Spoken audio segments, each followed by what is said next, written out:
Video को अच्छी तरह से सुनना है और अच्छी तरह से समझना है साहिब की असली वाणी को। अगर कबीरपंथी हो तो आपको समझ लेना चाहिए कि आपके गुरु कबीर होने चाहिए। कहने का तात्पर्य सच्चा सतगुरु कबीर साहिब के या सिद्धांत में आपको चलाता है। इस संसार के पाखंडी लोगों से अलग रहने के लिए आपको इस चैनल में सब्सक्राइब कर लेना चाहिए और सदगुरु के असली वचन को समझना चाहिए कि सदगुरु ने क्या कहा है। जैसा साहिब ने कहा है वैसा ही करोगे तो ही आपको मोक्ष मिलेगा। ठीक है, तो चलिए वाणी पर ध्यान देते हैं। साहिब की वाणी क्या कहती है।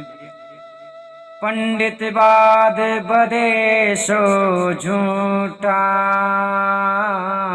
राम के कहे जगत पति पावे, खांड कहे मुख मीठा। पावक कहे पाम जो डाहे, जल कहे तृषा बुझाई। भोजन कहे भूख जो भाजे, तो दुनिया तर जाई। नर के संग शुआ हरि बोल, हरि प्रताप न जाने। जो कब हुई उड़ जाए जंगल में, तो हरि सुरति न आने। बिन देखे बिन अर्श परश, बिन नाम लिए का होई। धन के कहे धनिक जो होवे, निर्धन रहे न कोई। साची प्रीत विषय माया, सो हरि भक्तन की फांसी।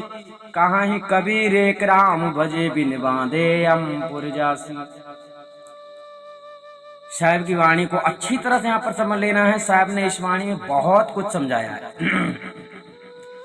सदगुरु कहते हैं कि हे पंडित जी, आप जो वाद विवाद करते हैं कि केवल राम नाम के उच्चारण मात्र से जीव मोक्ष प्राप्त कर सकता है, सो यह कहना झूठा है। ठीक है, अब यहाँ पर समझ लो कि इतने ज्ञानी लोग तुम्हें जपने की बात करते हैं और बोलते हैं कि ये नाम जपने से तुम्हें मोक्ष मिल जाएगा, तो समझ लेना कि आपको मूर्खों ने गलत शिक्षा दी है।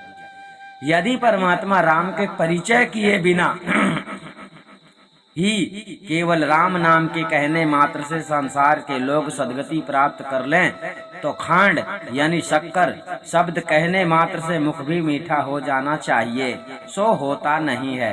अतः जैसे खांड खाने से मुंह मीठा होता है, वैसे ही परमात्मा राम का परिचय ज्ञान प्राप्त करके ही जीव सदगति मोक्ष को प्राप्त हो सकता है। ठीक है, केवल जपने से नहीं, नाम जपने से कुछ नहीं होता है। जिस चीज की दुनिया बात करती है, आप लोगों को पाखंडी गुरु शिक्षा देते हैं, जिसके बारे में बताते हैं, उसको मिलाते नहीं है, केवल बताते हैं।